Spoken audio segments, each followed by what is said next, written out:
অবশ্যই আপনারা যদি নতুন হয়ে থাকেন আমাদের চ্যানেলটি সাবস্ক্রাইব করুন আর সাথে থাকা বেল আইকনটি প্রেস করুন, লাইক কমেন্ট করতে ভুলবেন না। ধন্যবাদ। খবর যেটা অপরাধীর মুখে রাম নাম, রাজ্য কাঁপানো জঘন্য মানবতাহীন কাণ্ড এবার অসমে। তো আমি এই ভিডিওটি কালকে সোশ্যাল মিডিয়ায় দেখেছি যে কীভাবে একটা মহিলাকে ট্রেনের মতো কীভাবে যে আপত্তিকর কথা বলে তার সাথে যে ব্যবহারটা করেছে, ঘৃণার একটা যে মনোভাব সেটা প্রকাশ করেছে।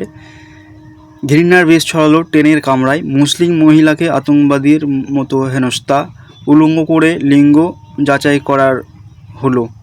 মানে এটা হয়েছে কি আমি দেখিনি, তবে বলছিল আমি এটা শুনেছি যে বেটা না বেটি বাথরুমে গিয়ে চেক করা হোক।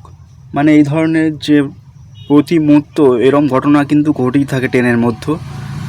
তো মহিলাকে প্রকাশ্য অপমান করা হয়েছে এবং কাঠগড়ায় প্রশাসন, প্রশ্নের মুখে সরকার ও গণতন্ত্র।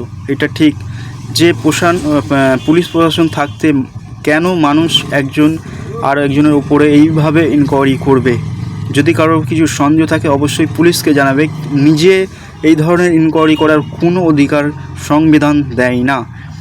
মানে আপনারা দেখতে পাচ্ছেন উপরে যে এই মেয়েটি সম্ভবত ভিডিওটি করেছিল, আর যে অপরাধী সে এই মহিলাটি।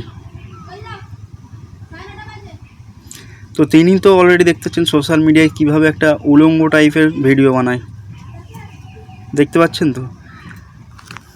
কালকে থেকে ভিডিওটি দেখার পর খুবই মনটা খারাপ হলো যে একটা মহিলাকে কিভাবে এইভাবে ট্রেনের মধ্যে অপমান করতে পারে।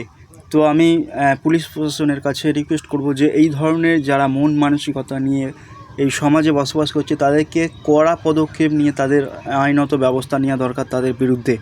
একজন মহিলাকে এইভাবে হেনস্থা করতে পারে না। আপনাদের মতামতটা জানান। ধন্যবাদ। জয় হিন্দ।